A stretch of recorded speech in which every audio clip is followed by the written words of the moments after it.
And now for something completely different. Hi, my name is Annie Grossman, and I'm a dog trainer. This podcast is brought to you by School for the Dogs, a Manhattan-based facility I own and operate along with some of the city's finest dog trainers. During this podcast, we'll be answering your questions, geeking out on animal behavior, discussing pet trends, and interviewing industry experts. Welcome to School for the Dogs podcast.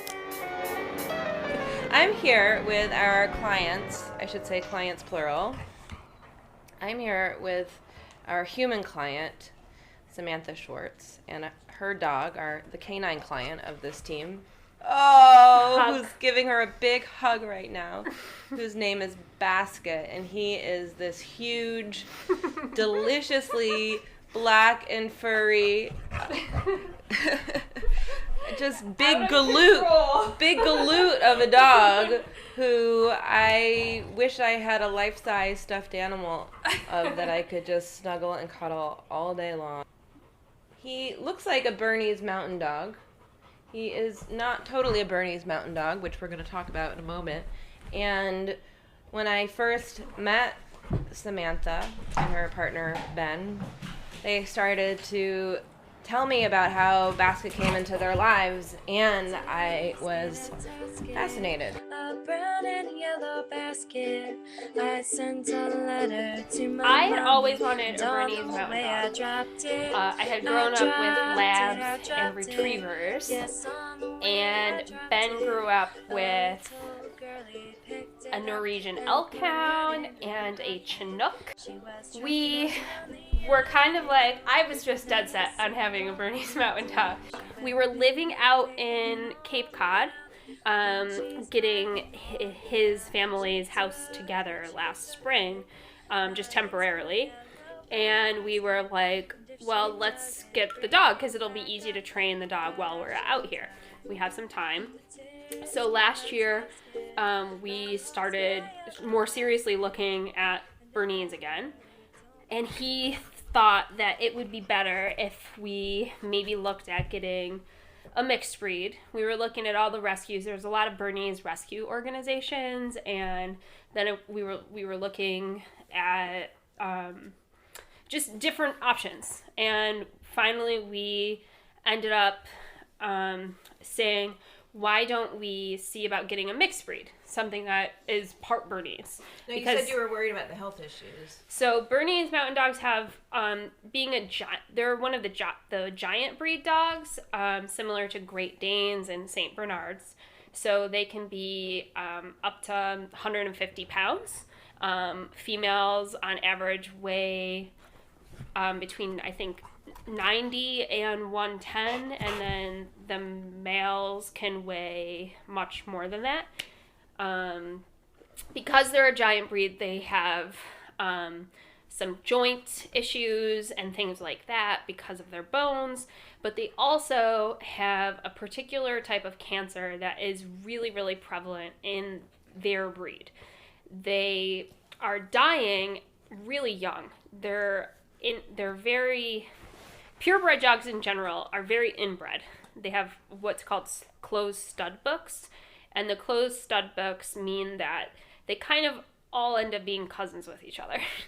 And because of that, their genetic diversity is leading to many health problems. Sometimes I explain it to people when, I always think it's, first of all, I always think it's funny when people are like, oh, I have a mutt. He's part this and part that. Right. And I'm like, no, he's probably part a billion things. Exactly. But more than that, something like the whole designer dog term. Right. Like, all dogs are designer dogs. Exactly. Just some are more modern than others, and there are designer dogs that used to exist that don't anymore. Exactly. And that in order to breed dogs that all look alike, you have to do a lot of inbreeding, and what's kind of creepy, it's like we could do that with people too. It's just their generations. We choose not to. Well, their generations right. are so much shorter. Right. Right. But look at there's an extent of closed populations Absolutely. where people look a certain way. Everybody looks a certain way. And right. a lot of the modern day breeding trends that we are working with today started like 150-ish years ago, right around the same time as eugenics. Exactly. Correct. And it's like we switched our focus from people to dogs. Exactly. And these are all things that I had never personally thought about or considered at all before we started really looking into it. And I'd certainly never considered it in the capacity of a dog or getting a puppy or anything. So once what opened to your eyes to thinking about breeding in that way? Ben just kind of offhand said, well, why don't we get something that's a mix? Because then it will be healthier, because mixed breeds have less health problems, and then maybe it won't be quite as big. He was a little nervous about having a giant dog, not having ever had a giant dog. And so... You are a giant dog. You're a giant goofball. Oh my gosh. He's so cute. He's sitting here right now lying down with both his paws on my lap. You are smiling and getting occasional treats for good behavior. Yeah. Oh, kiss. Oh, all right. You get a treat for kissing me. I know. Sorry, I interrupted you because of the cuteness that I'm dealing with here. So once we decided we wanted a mixed breed dog, I already had a pretty solid contact list of Bernese Mountain Dog people.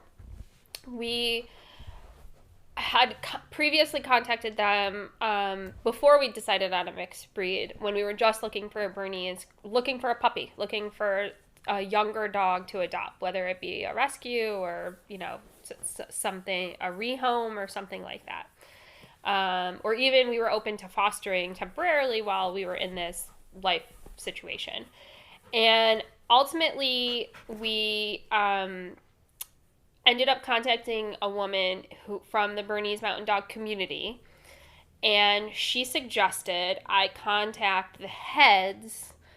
She gave me basically a list, and she suggested that I contact all of these people, which were each regional Bernese Mountain Dog clubs, like presidents or group people in charge of placements.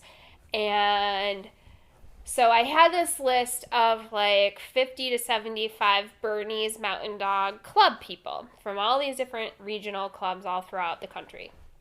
And so I wrote a sort of generic email. So I gave all the answers in this email and said, we are looking for a Bernese Mountain Dog, but we are looking for a mixed breed because we are concerned with the health issues. So if anyone knows of anyone or can point us in a direction where we would love any help we can get. Well, I received some of the most hostile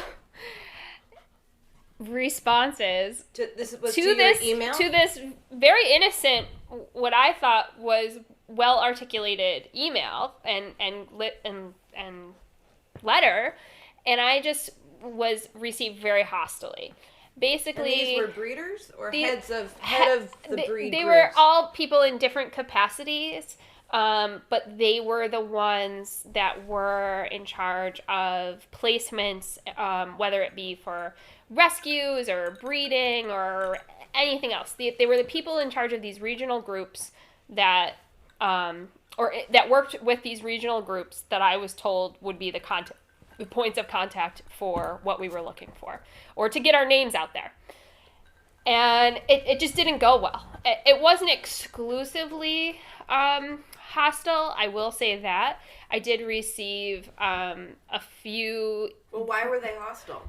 They were hostile because they were very annoyed that I would suggest breeding a Bernese Mountain Dog to anything else, that I should love them the way they are and not concern myself with these health issues, completely ignoring the fact that they're dying. At their average life expectancy right now is like 7 years old.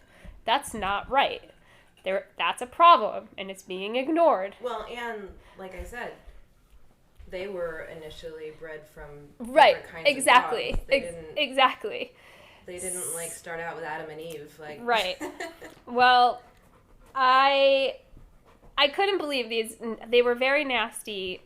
They were just nasty. We were both shocked. We both were like, oh, we had no idea there were dog Nazis. Who knew? Turns out there are. He was very supportive, and I kind of was like, I don't even know if I want a dog now after this, because it was just such a bad experience. It was like one after another. Like every day I was just getting a really nasty. Unbeknownst to me, one of the people that I had contacted took a screenshot of my email, including my and Ben's personal contact information, and posted it to Facebook.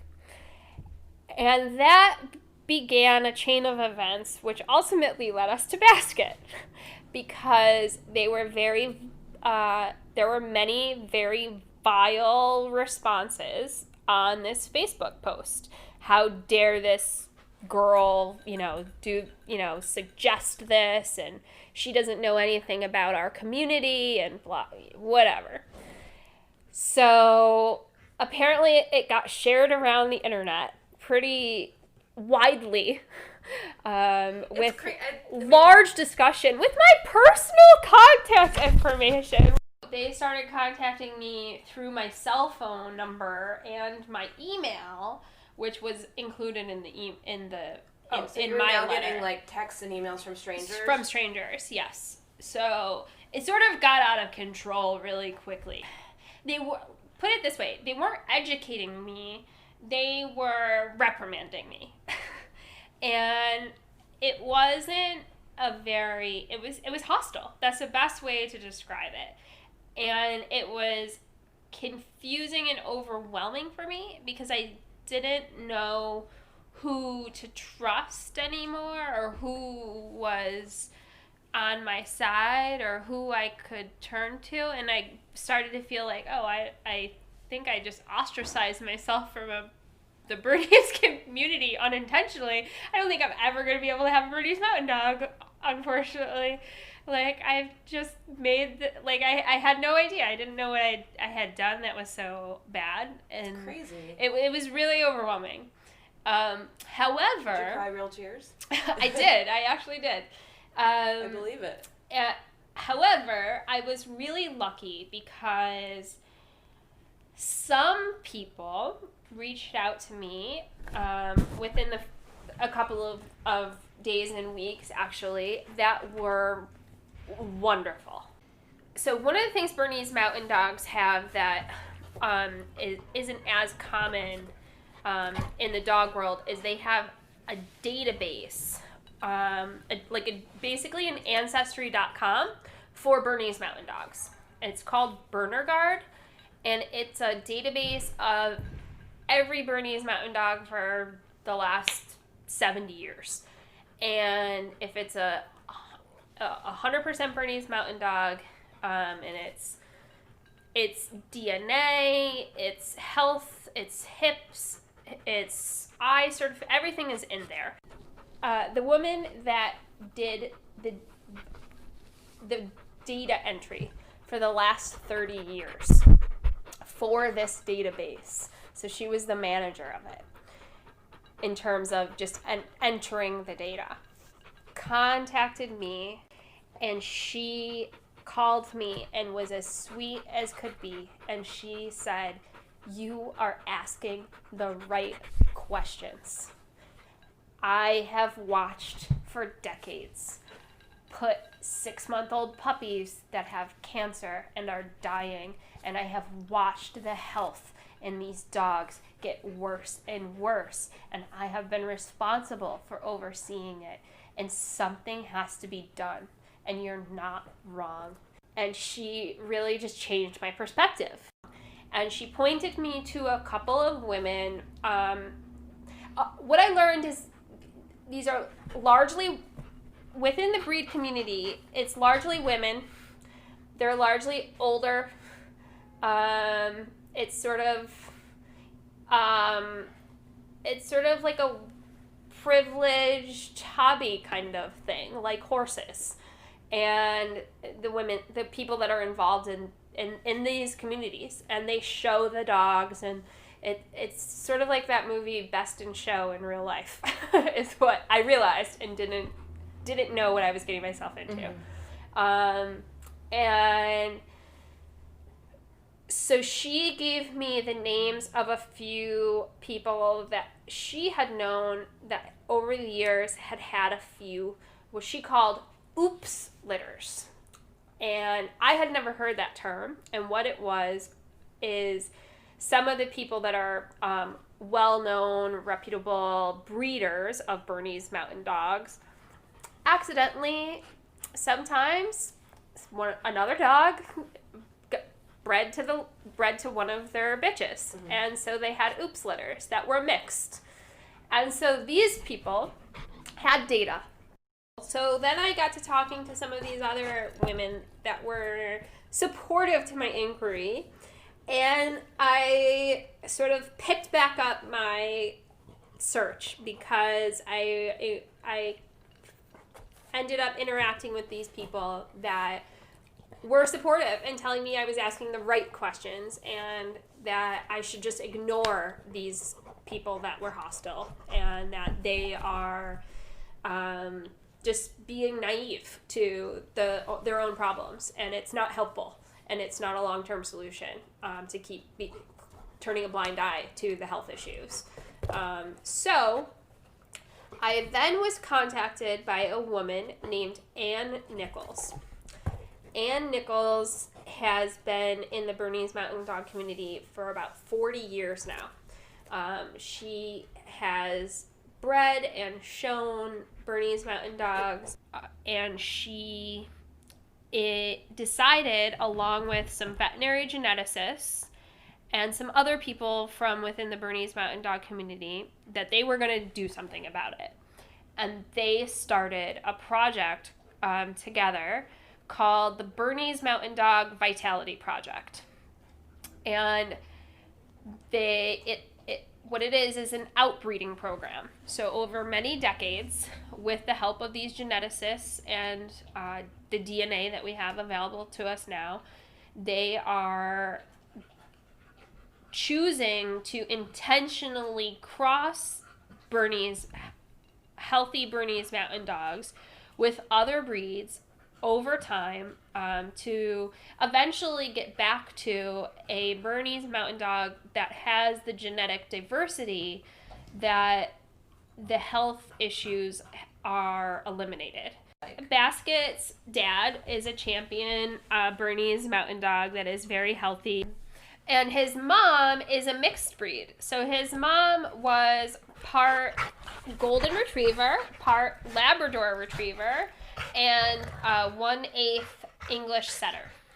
Okay. And his mom is black and white and has the ticking on her coat, which means like she's spotted. And Basket... The sounds are Basket playing tug with me. Basket, you're going to be on the podcast. Like a lunatic muppet. So she was a mixed breed. So her litter ended up being 11 puppies, which is also unheard of for a Bernese Mountain Dog because their litters are not so big. Now, the person who bred them is this woman, Anne? It ended up being Anne, yeah. Okay. It won't always be Anne. She's just the founder of the project. This was just a coincidence that it ended up being, she was the one that bred this litter. And where is she? She's in Minnesota. She is in northern Minnesota, about 3 hours north of Minneapolis. Mm-hmm. Had she been privy to the whole thing that was going on with you getting trolled? Yes, which is why she contacted me. Oh. So Anne saw that I had been attacked, and some of the other people that knew about her project saw that I had been attacked and reached out to her and said, "You got to talk to this girl. This girl is exactly who you're looking for." And it just turned out right. So she contacted me, and she pointed me to the direction of the website and told me a little bit about the project and said, I think you might be interested in what we're doing. I heard you were asking some questions. You might be our perfect candidate. And I looked over the website and I immediately was like, oh my God, this is exactly the kind of thing we want to be involved with. Ben came home from work and I showed it to him and we talked about it. Seems and so he, fortuitous. Yeah, and he agreed. And so she said the next step, if we wanted, there was a woman that had adopted one of the dogs from the first litter that was a puppy at this point. So this was last February, so February 2017. And she said if we wanted to drive up to New Hampshire, she could arrange a meeting and we could ask questions of this woman and meet the puppy and see if we wanted to move forward. So we agreed to do that. We connected with this woman, another person. Turned out that this woman had also been in the Bernese Mountain Dog community as a show person for 40 years. And has also bred many Bernese Mountain Dogs and agreed that it was it was the only thing that made sense was to do something with all these problems that they were having, and that she felt like she couldn't in good conscience continue to breed these Bernese Mountain Dogs. And she's bred dogs from all over the world. Like she's it's not like they're only breeding to other dogs in their region. Like these women that are involved, or I shouldn't say just women actually, the people that are involved in these breeding communities, they have resources. They're wealthy. They're traveling to Australia to mate a bitch and a stud for the right reasons to win these shows. These are not like, oh, they're only being bred with the nearest dog. These people are traveling to the far reaches of the world to do this. There's also a huge market for dog semen. Right. And which cracks me up. It cracks me up just from an evolutionarily, like, it's like, oh my God, they have gotten right. so good right. at existing in this world that they even have us. Right. They even have us transporting their DNA stuff right overhead to far reaches. They don't even have to have sex anymore. Yeah, it's crazy. So this is a woman that has the money and the resources to literally fly anywhere in the world to get herself the healthiest Bernese Mountain Dog mates and puppies and whatever she could want. And she has done this. She's been part of this community for 40 years. And she still decided that contributing to this project and adopting a puppy from this project was the right thing to do. So we drove, my partner Ben and I drove up to New Hampshire, and we met her two amazing older Bernese Mountain Dogs and the puppy from the first litter, Asen. Every puppy from the first litter has an A name, and every puppy from the second litter has a B name. And third and fourth will be C and D, so that it's a little easier to manage. Ben and I had agreed to take a litter from litter number 2, so back in February of 2017. However, there was no set date of when that was going to exist. They didn't have any dogs pregnant at the time, so we had no idea what that would look like, and we were okay with that. In the meantime, we were contacted by some of the rescues with a few Bernese Mountain Dog, 50% Bernese Mountain Dog, 50% something else, puppies, and when they came up, because they come up. And we turned them down. We decided no. We thought that it wasn't solving the root issues. And we feel like this project is working in that direction to solve some of the bigger issues in dogs and some of the reasons that dogs are ending up in rescue to begin with, which is some of these health and temperament issues. So to us, we were looking at more of a long-term involvement in a solution rather than a short-term. So Basket was not born, and so we waited very, very patiently and had a lot of time to prepare ourselves to be puppy parents and read many books. Basket was not born until October 27th of 2017, and we had no idea what we were getting up until we did. We didn't know what kind of mom he was going to have, so we didn't know what the other half of him was going to be. Is the goal trying to make dogs that look like Berneses and have the same temperament? No, the ultimate goal will to be 100% Bernese Mountain Dog that look and act and are Bernese Mountain Dogs. That genetically will be no different. However, they will have genetic diversity, and they will eliminate that gene that's causing the cancer. They've actually done outbreeding programs like this with great success in a good deal in the Scandinavian countries, and it's been pretty well documented.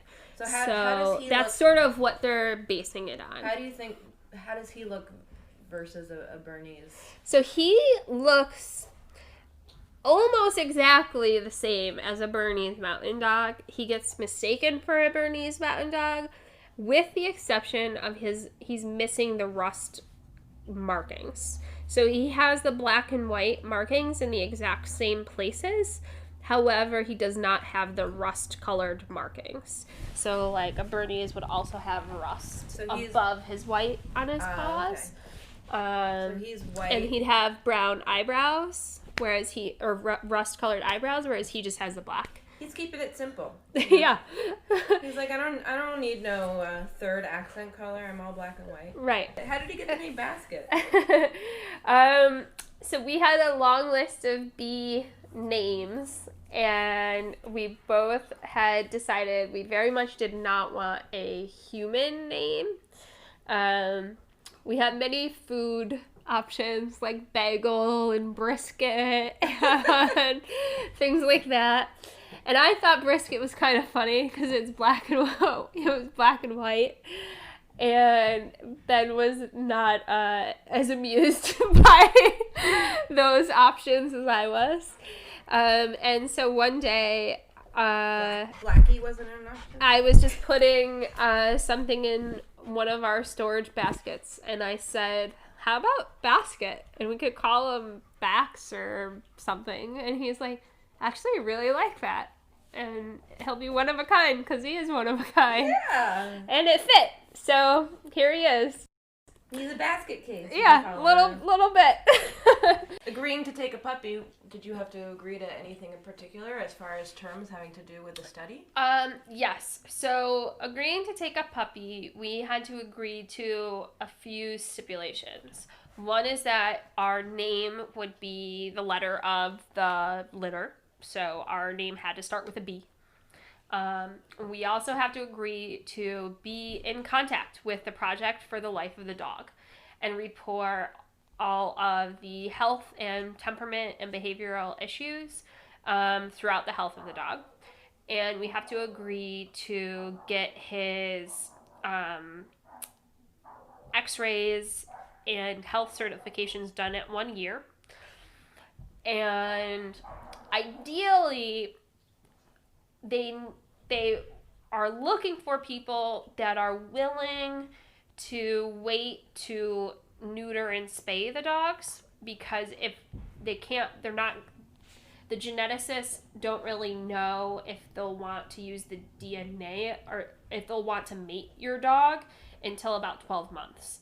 So which is fine, because actually with giant breed dogs, you don't want to neuter or spay them before 12 months anyhow, because it's healthier for them to wait. Right. Well, there's a lot of I think Or there's dogs, opinions. Well, for all size dogs, there are a lot of opinions about whether you should wait or not wait or do it at all. Right, exactly. So it made sense to us, and we said we were open to it. We were willing to do that. Some of the dogs with this litter, they were able to right away determine a few of them they wouldn't be mating with. So those went to homes that wanted to be able to have their dogs neutered or spayed right away, or whenever at whatever point they decided. And that was fine. Ben and I were of the opinion that we were open to waiting, and that we would manage it however we needed to manage it. So we agreed. That seemed reasonable to us. And with that, we also... Were there costs associated? A donation to the project, just like if you were donating to a rescue. So, someone bred and cared for this dog for the first 2 months of its life. So... I wanted to ask you about rescue. You said you'd reached out to some rescue. What was your experience with that? So actually, to get Basket, I flew by myself without Ben to Chicago, and then I took a little rinky-dink commuter flight to this nowhere town up in northern Minnesota, and rented a car and drove 2 hours from the airport to this house in the middle of northern woods, Minnesota, where Basket was living with his mom and dad and siblings and uncle and all kinds of animals. And then that meant that I had to drive with this 8-week-old puppy back by myself this 2-hour drive to Chicago? to Duluth, Minnesota. And then because this is a small town, there are only so many flights per day, and so we had to get a hotel and then fly from Duluth to Chicago, and then to Chicago back to New York City. Well, this was quite an adventure for an 8-week-old puppy, and he was a bit of a scaredy cat, as you can imagine. Oh, it was a lot to take in. It was a lot to take in, and he was very, very, all of these things were new. He had spent the first 8 weeks of his life in a rural, middle of nowhere farmhouse, and so city sounds and hotels and airports and wheelchairs and all of the things that go along with hotels and airports were new and really scary. And he was extremely brave and really, he was 15 pounds. He's now about 65 pounds. And he'd done very well because Anne's specialty is early puppyhood training, so she really had him trained very well. But he was scared. He was scared, but he was brave. But he was brave. So you got the... And so a bunch of people, I didn't even know about dog Instagram. And as I'm on these flights and I'm kind of texting my friends that I'm bringing home this puppy, one of my friends is like, "Oh, what's his Instagram?" And I was like, are you telling us what your Instagram is? "What do you mean, what's his Instagram?" And they're like, no, he needs his own Instagram. So I was like, "Oh, well, okay. Sure." And so I was like, actually, that makes sense, because then I don't flood the internet. You knew all about dog genetics, but not about dog Instagram. Right. Didn't know. You are an anomaly, Samantha. Don't talk like that. Don't talk to me like that. Down, please. Okay, thank you. And so I decided just kind of quickly on a whim, Basket the Brave, because it was, he was doing a brave thing, and he is doing a brave thing. He's doing a brave thing by being adorable. Well, I mean, so much of training when you're dealing with a puppy is the socialization stuff. Yeah. And And it sounds like you got him from a breeder who was doing things right and introducing him to lots of things. Yeah, she was taking him into this bigger city. And that doesn't mean that those things can't still be scary. Like, they might still be scary, absolutely, but they're gonna like synthesize them into their like larger view of the world faster than if it's the first time they ever left the farm. Right. No, exactly. So there will be more puppies. There certainly will be the need for more people to get involved. Basket would love to have as many cousins as possible living in the city. And, young people and people that have not been in the show dog community for decades are really proactive and really involved in rescuing and fostering and all of that, which is wonderful. However, it would be really wonderful to also get them involved in some of these genetic projects. And I'm sure the Basket's the Bernese Mountain Dog outbreeding program is not the only one. If there's a particular dog that you like, and breed that you like, ask these questions, ask these difficult questions, provoke these people, get involved. If you want to be involved and you want to be involved in this project, there's certainly going to be a need for that in the long term. I think the two things can kind of go hand in hand to some extent, because yes, we want all dogs to have homes, and that's why foster and rescue work are both really important, and if we succeed at doing really well with like spaying and neutering and rescuing and finding homes for dogs, then what's next? Well, if all dogs who need homes have homes, then we can start thinking about how we can breed dogs that are better suited for our environment and suited to live longer, happier lives. And I think that should be the goal, in my opinion, of all breeding rather than looks. Absolutely. And that's exactly it. Like, I really, and I don't think one has to come after the other. I think the two can be they're both long-term. They're both long-term, and I think they can happen in sync with one another. I absolutely agree. If fostering or rescuing is something that you care about deeply, by all means get involved. But if you can ask bigger questions, and if you can get involved in other ways, do that. Provoke the breeders to think about things from a new perspective, because that's exactly what it is. Not breeding for purely what meets the eye, because that conformation gets its word because you're breeding to conform to a specific look. Basket's really lucky because he ended up, we got really lucky because Basket ended up looking like a Bernese Mountain Dog.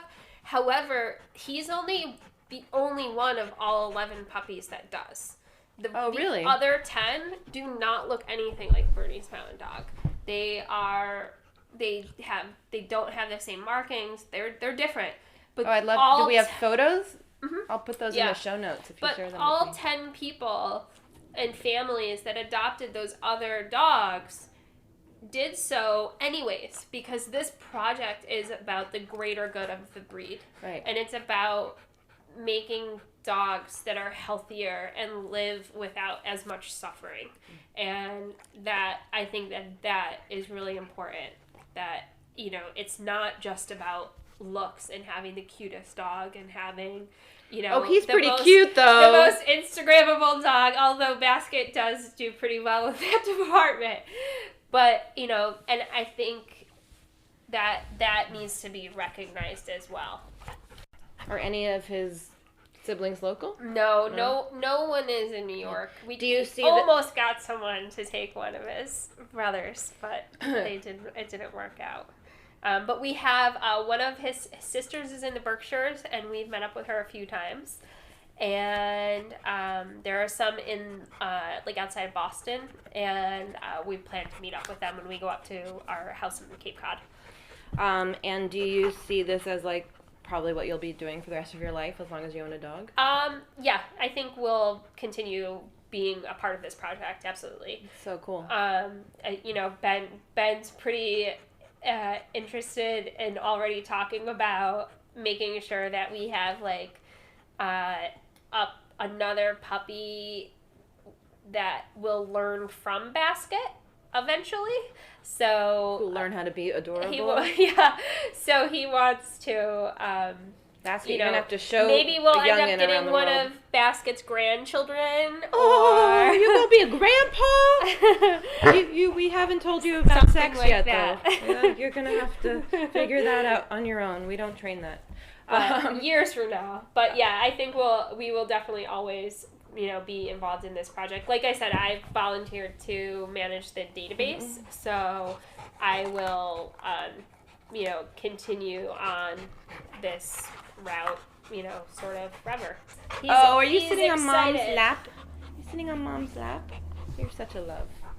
And thank you so much for taking time to tell me about him. I hope it inspires other people to get a little bit more interested in some of the opportunities that are out there to help different breeds. Donate your dog's DNA. Yeah. Give your dog's DNA to the NIH, to the Dog Genome Project. Well, I'm gonna in the show notes. I'm gonna make sure that we point to all that there's stuff. There's all kinds of studies, and they need data. And they need it. To fix the health problems, they need it. They need the data, and that's the only way they can solve some of these things. So, great.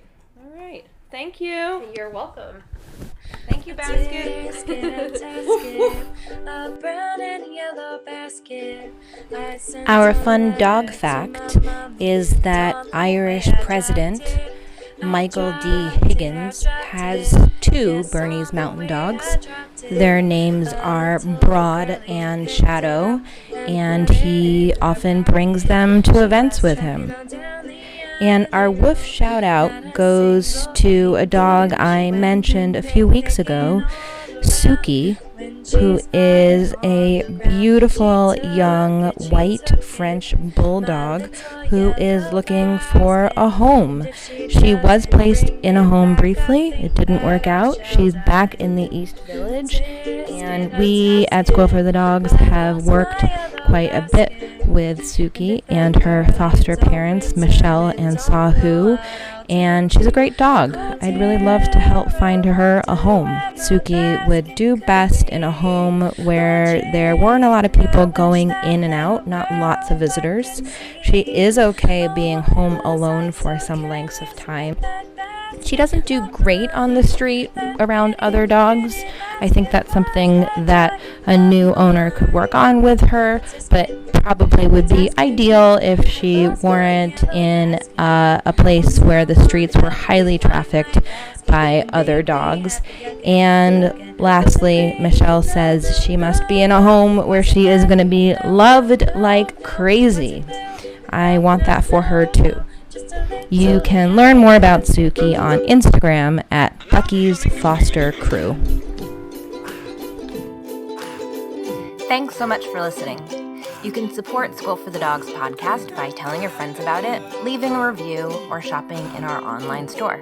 You can learn more about us and sign up to get lots of free training resources when you visit us online at schoolforthedogs.com.